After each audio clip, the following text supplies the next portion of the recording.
How would you like to bet right alongside your favorite WagerTalk or Sports Memo handicapper for the next 40 days for under $5 per day? Well, we have you covered. A 30-day all-access pass is priced at $2.99, but for a limited time, not only are we discounting the price by $100, but adding on 10 more days of picks for free. So outside of the $100 discount, we are tossing in a free 3-day all-access, a $39 value, and a free 7-day all-access, a $99 value for a combined savings of $238. So to recap, for the next 40 days, you will get all plays across all sports from your favorite WagerTalk or Sports Memo handicapper played during your access, including 5% best bets for under $5 per day. Have an existing all-access pass? No worries, as your 40 days will not begin until your current package expires.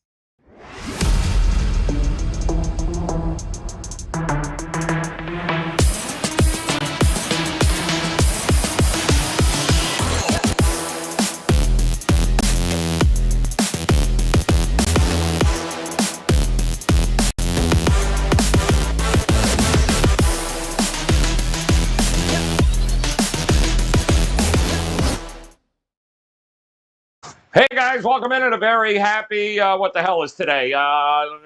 Wednesday. Yes, it is. It is Wednesday, and I know that because the Miami Heat and the Philadelphia 76ers have game 2 here tonight.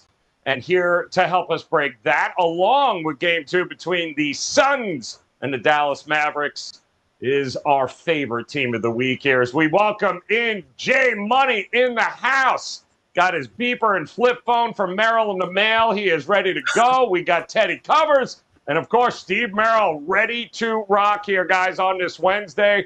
Jay, what's going on, man? All you doing is a rumor that the Brinks truck is at your house right now and backed up, unloading the cash, maybe some gold.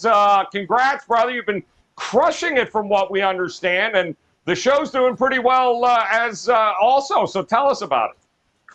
Yeah, the show's doing well, man. Had a really good day yesterday with Teddy on the show, man. So he's usually on there on Tuesdays. So NBA Talk with Jay on YouTube, man. We live every single day, giving out picks, just trying to cash as much as possible, man. Never trying to really get the big head, just always looking towards the next day, trying to win, man. Trying to take the bookies' money and put it in my pocket, Joe. Yeah, that's always that's the way it works, Jay. Nobody knows that better than Teddy Covers, man, because Teddy doing that as well. As a matter of fact, this close to being blacklisted everywhere. Teddy, congrats on a great night, man. As usual, you've been hammering the NBA, man, cashing a ton of tickets, not just here in the playoffs, but what a streak it was heading into the playoffs. So what do you have in store for us here tonight at WagerTalk and/or SportsMemo.com? Yeah, I mean, it's been a real good run, Joe. I mean, there's no sugarcoating it. 90 and 48 across sports since February, up 137% return on investments for my clients. The NBA, 47 and 18 since February, 13 and 6 playoff run, and of course 2-0 last night across sports. Although, you know, full transparency, did have a play on the Kansas City Royals today in early start MLB, and they were down 5-0 in the. But when I clicked it on in the top of the first, they were already down 5-0, and they lost 10-0. So that was a wrong side. We'll do our best to avoid those single best bet in the association for tonight. One of the games we're going to talk about. I'm locked and loaded for my clients with that single best bet in the NBA, but we'll give you every opinion we got over the course of today's show. It could have been worse. Could have been on the Cardinals last night and then took the Royals here tonight. Would have been just awful. Steve Merrill, what is going on here, man? I know you're ready to go. MLB in full effect. Obviously, the playoffs are here for you. What do you got for us at WagerTalk.com here tonight? Yeah, a pair of NBA best bets, one game tonight, and also an advanced 5% best bet, a rare 5% NBA best bet. I loaded it this afternoon. It's for one of the future games. The lines are out. Jump in now. Take advantage before it moves against us. So 2 NBA best bets, one tonight and an advanced 5% best bet for later this week. You don't want to miss them. And you talked about baseball as well. It's a great time to be an all-sports client. And don't forget, right now, no promo code needed. Get a full 30-day all-access for less than half price and an additional 10 days. 30 plus 10, Joe Raineri. That's 40 days for less than half price. All sports, Steve Merrill, WagerTalk.com. Yes, 40 it is. I'm with you, Merrill. Love it. All right, gentlemen, let us start here. Not too far down the road from where I'm at. Let's talk a little Miami Heat. Get ready to take on the Philadelphia 76ers. Game 2 of this matchup. Miami handled their business game 1.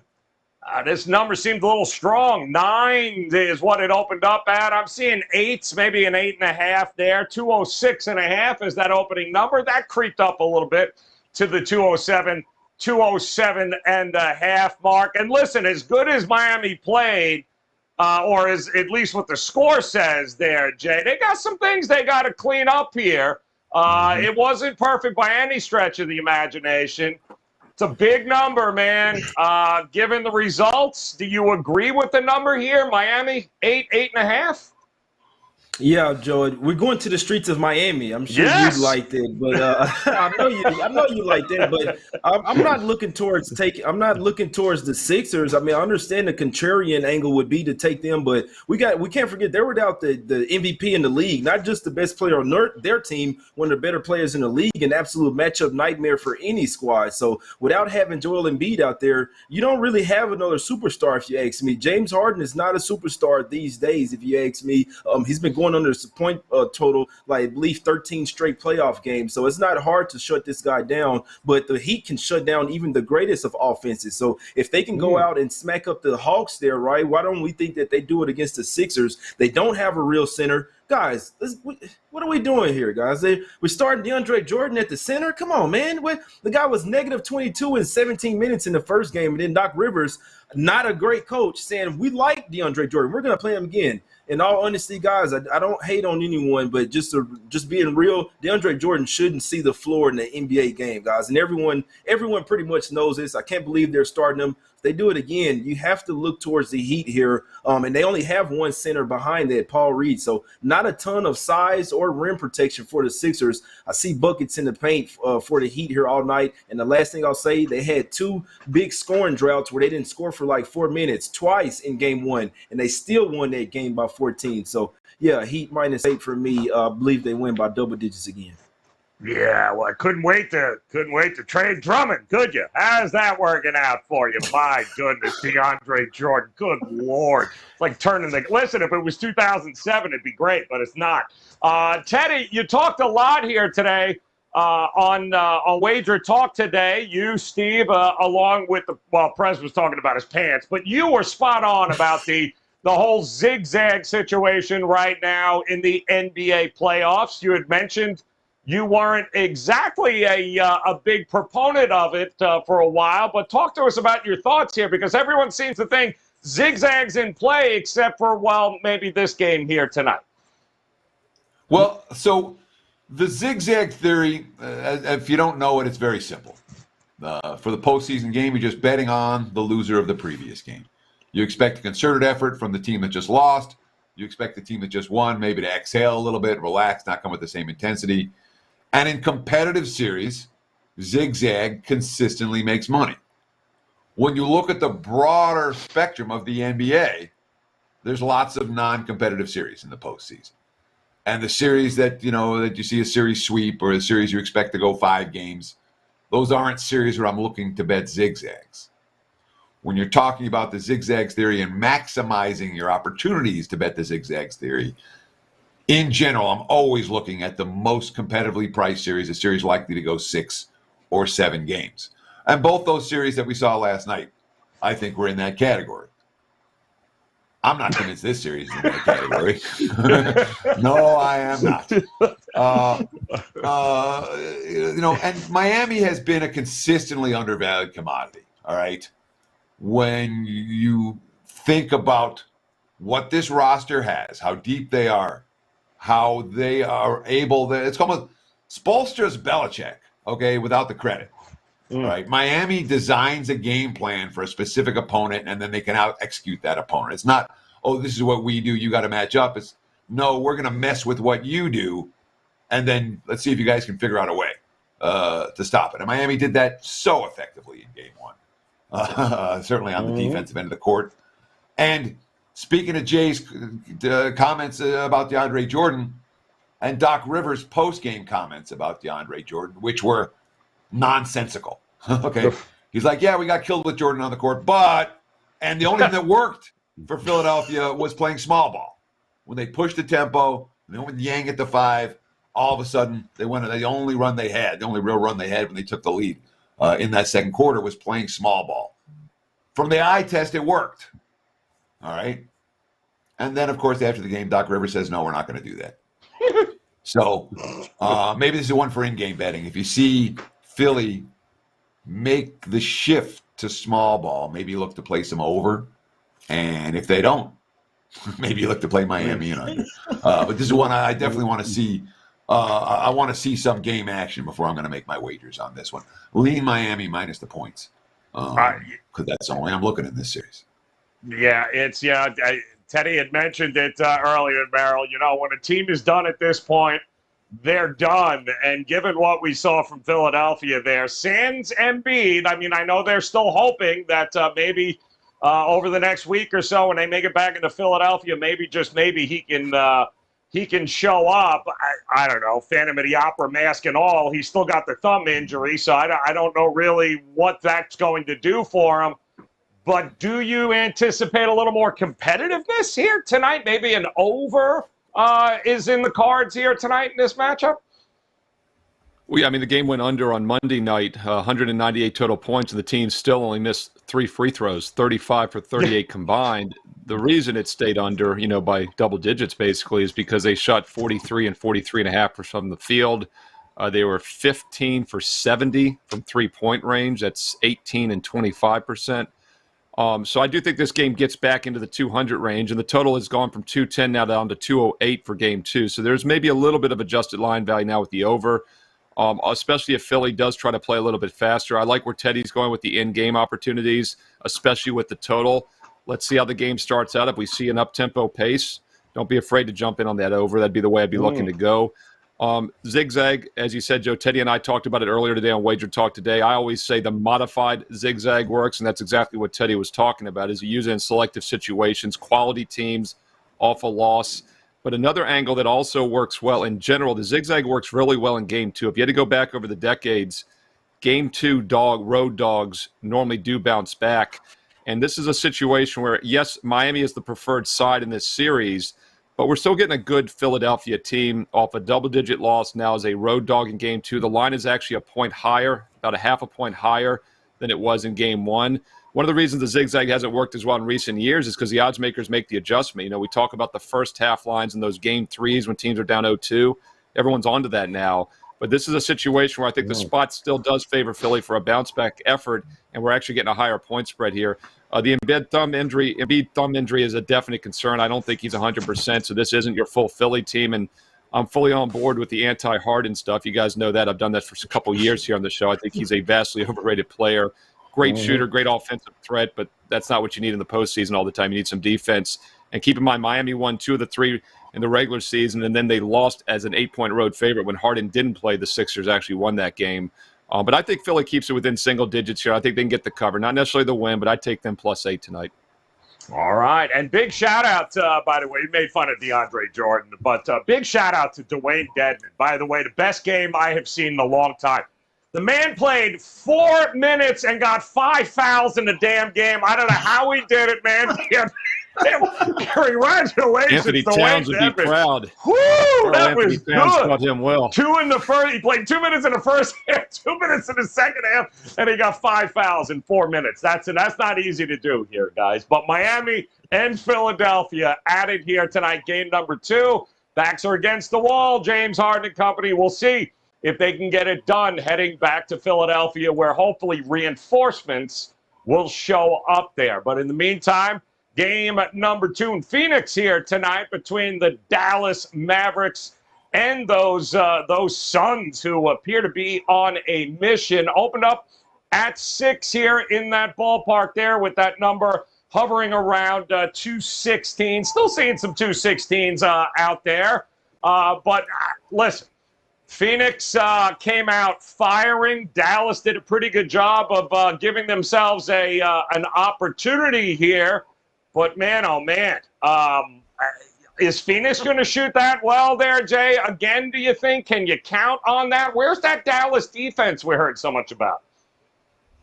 I really don't even think it was as much as the Dallas defense, as much as so they have three main guys that handle the ball for them. That's Luka Doncic, which we know he didn't have much of a problem going for 45 points out there. I mean, they couldn't stop him. They didn't get really anything from Brunson and Dinwiddie. And that was the difference, right? When over the second half of the season, when the Mavericks were really looking like they were a top 3, top 5 team in the league. So they obviously have to get some to spread out the scoring. Luka can't do it by himself, and obviously the Suns will want to key in even more on him. But when teams do key in on Luka and double team him, he's really good at finding the open look. So if guys like Bullock, Finney-Smith, Kleber can hit some threes, obviously Brunson and Dinwiddie will need to as well. I think the Mavs have a chance here, man. If I was to be betting this game, I'd be taking the Mavs plus the 6.5. It's a tough one for me. I don't like the fact that mentally they just can't get over the speed bump. The Suns have beaten the Mavs 10 straight times. You see what I'm saying? So it's going to be tough, but the Mavs are 20. I'll keep saying this, and they keep covering as well after they lose a game. Now 24-8 against the spread. That's number one in the NBA, covering at a 75% clip coming off a loss, my guys. So they're in that role once again. They're going to steal one of these games from the Suns here. So I'd be looking for to the Mavs to bounce back tonight in this one, guys. Yeah, Dinwiddie, Brunson, Bullock, 11 of 31 from the floor. Not going to get it done there, Jay. They're going to need a little bit more from any one of those trio would be fantastic. But Teddy, my goodness. I mean, Dallas did such a great job with Utah defending the perimeter. Completely took them out of the game. Man, they shot 50% from the mid-range. I mean, they hit everything mid-range, Phoenix here. So if they're not going to be shooting threes, can we expect Dallas to make some adjustments, maybe take away some of that mid-range success they had in game one? Yeah, the Suns 60% from the game floor, 60% from the floor to close out the first round and open up against Dallas, who'd been shutting everyone down and shot 50% from the floor in that game. And when you look at the post-game analysis, you know, the hardcore guys that track every shot, Dallas took better shots. Dallas is supposed to win the game. Phoenix just hit their shots. And when the Suns hit their shots, they're as good as any team in the NBA. Phoenix is not a team I'm going to rush to step in front of. You know, I'm really not. The Suns are as good as advertised, maybe better than advertised. They're a squad that's capable. They're deeper than Dallas. Their frontline talent is better than Dallas, and they can defend every bit as well as the Mavs can. Luka can't play any better. Then you know, you talk about their supporting cast isn't going to play a lot worse. Agreed. Supporting cast for Dallas should play better in this one, but Luka can't play any better than he did. Luka hit everything, you know, and one would anticipate something of a different defensive game plan from Monty Williams and company on Luka tonight. I would be surprised if they give him some different looks. So can Phoenix keep hitting at a ridiculously high percentage, much higher than they're supposed to do? If they will, they're going to win, they're going to cover, and the game's going to go over the total. But if things revert to the mean here, Dallas is live and the under is live in this one. Yep, under two. I mean, listen, it wasn't exactly a lightning quick pace there, Steve Merrill. 94 possessions, but the efficiency was off the charts with how well they did it. Both teams, for that matter. But they did get, I believe the number was something along 23, if I'm not mistaken. 23 wide open three looks is what Dallas got in that game. I don't see how that's going to change. They're going to get them again here tonight. The question is, can they be a little more efficient and keep this thing close, if not even actually pull a win out before heading home? Yeah, I'm going to look at the total a little bit here. I mean, I had a strong bet on the over in game one Monday night for my clients at WagerTalk.com, over 214. It got there easy, 235 points. Never really had to sweat that one. Obviously, both teams shot extremely well, but it's not like Phoenix shot that much above their normal percentage. They shot 50.5% for the game. This is a team that on the season averages 49%.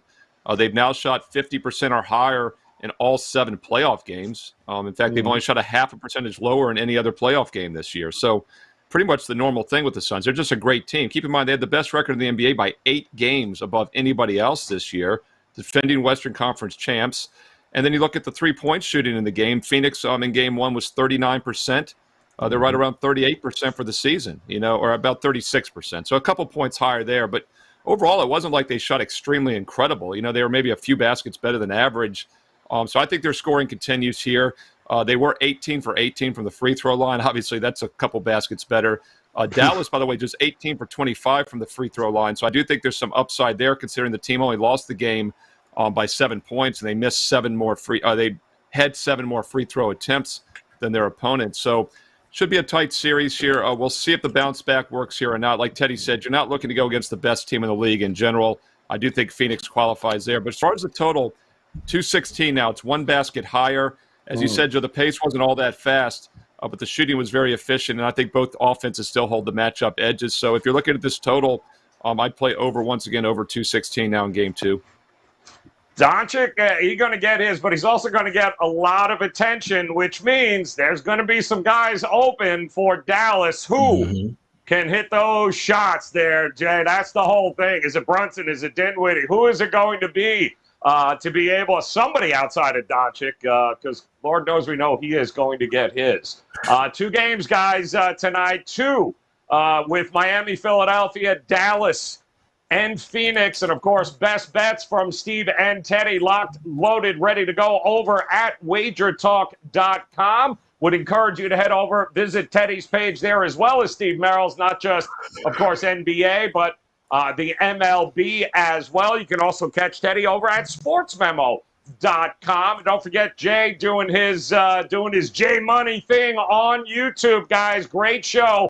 Each and every day, man, it is great stuff. You'll see guys like, Teddy Covers on that there. You had Ariel Epstein, a good friend of the show from Yahoo Sports, on there today. So all good stuff. Make sure you're following Jay, not only on Twitter, but make sure you're over there on YouTube and follow that page and that show. And Jay, you're going to kick us off here now. A couple of different directions to go here tonight. Give us a best bet here. Something you like a little bit more than the rest.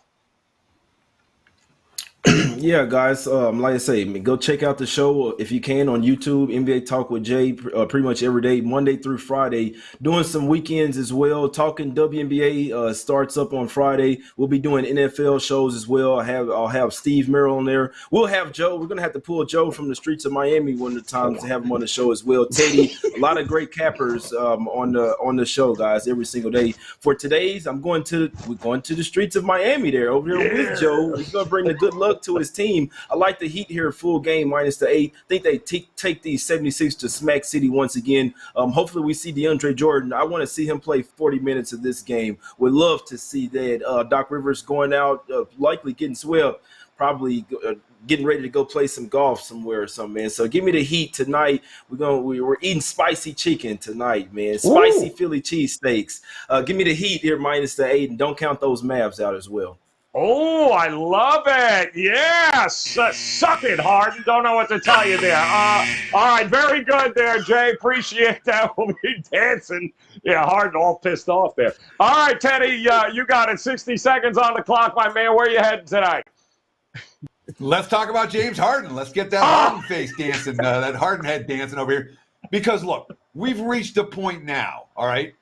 You talk to any recreational bettor here in Vegas. Harden under. That's the play. Harden under. All right. Harden under is the square side right now. Okay. What's it, 19.5? I'm seeing 19.5 points for James Harden tonight. Yes, he's coming off a dismal game.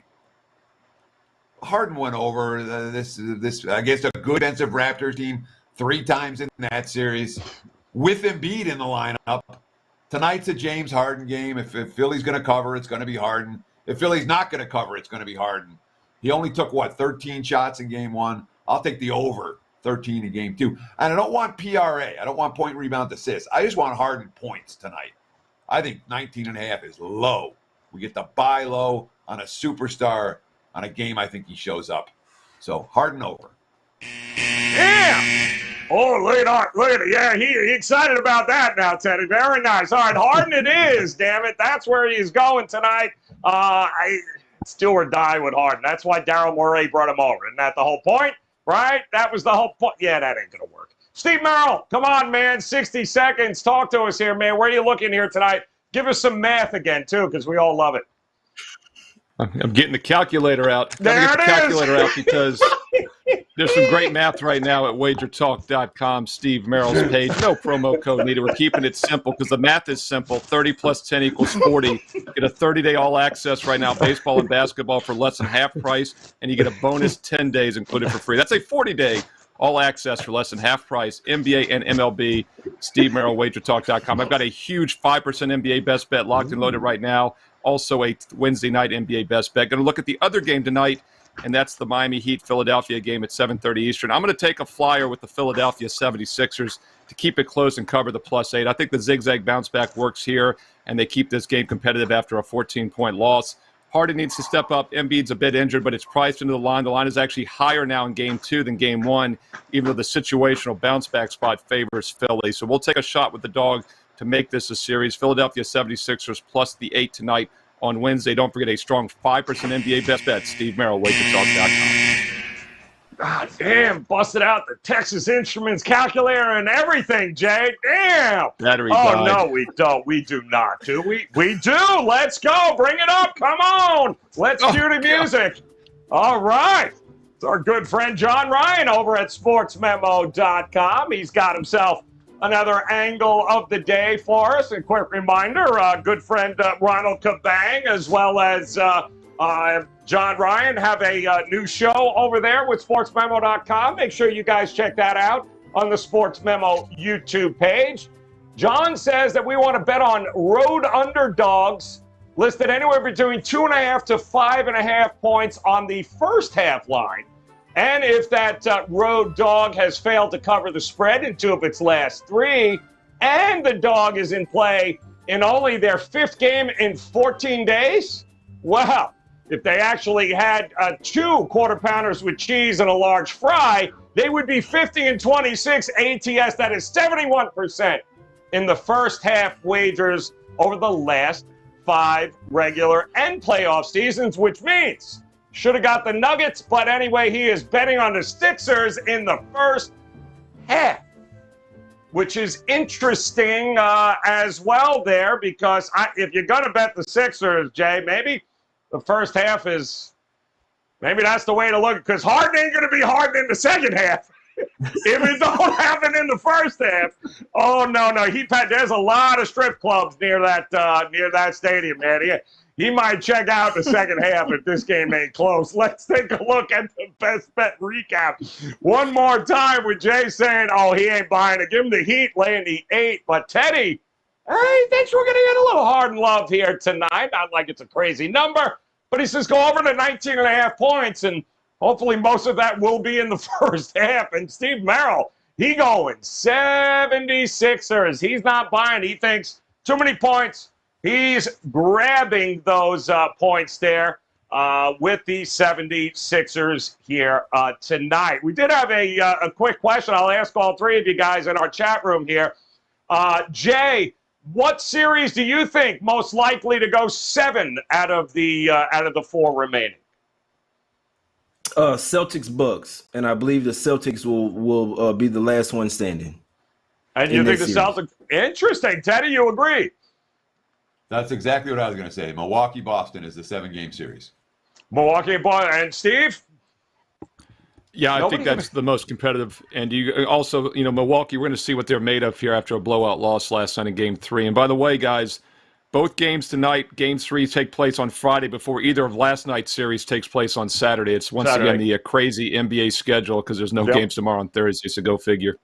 Yeah, boy, that's shaping up, Jay, isn't it? Because if it is the Celtics and Bucks that go 7 and the Heat gentlemen sweep, boy, oh boy, what is that winner of that series? What kind of shape are they going to be in here? Because you're right, I think that's going to be an absolute war. So Bucks and the Celtics, that is your most likely 7-game series. And don't forget, guys, if you head over to WagerTalk.com right now, you can check out exactly what Teddy and Steve Merrill are planning on doing here, not just tonight, but if you get one of those 3-day, 7-day, 30-day all-access packages, you never got to worry about what they're doing because you got it. Head over to WagerTalk.com, visit Teddy Cover's page, visit Steve Merrill's page. And, of course, make sure you check out our good friend Jay Money, guys, over on YouTube. Make sure you tail him on Twitter, too, at JMoneyIsMoney. And, of course, make sure you hit that bell in the upper right-hand corner, hit the subscribe button, and make plans. Come back and join us again tomorrow. We'll take a look at those weekend series with the OG crew. Ski Profit will be back in the chair. We'll see what those guys have to think. But until then, on behalf of Jay Money, Teddy Covers, Steve Merrill, and his Texas Instrument Calculator, guys, we appreciate the time. Best of luck with your plays tonight, guys. We'll talk to you again tomorrow.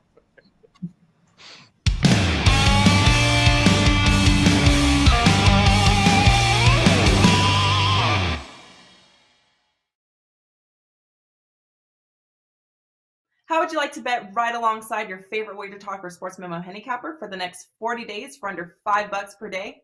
Well, we have you covered. A 30-day all-access pass is priced at $2.99, but for a limited time, not only are we discounting the price by $100, but adding on 10 more days of picks for free. So outside of the $100 discount, we are tossing in a free 3-day all-access, a $39 value, and a free 7-day all-access, a $99 value for a combined savings of $238. So to recap, for the next 40 days, you will get all plays across all sports from your favorite WagerTalk or Sports Memo handicapper played during your access, including 5% best bets for under $5 per day. Have an existing all-access pass? No worries, as your 40 days will not begin until your current package expires.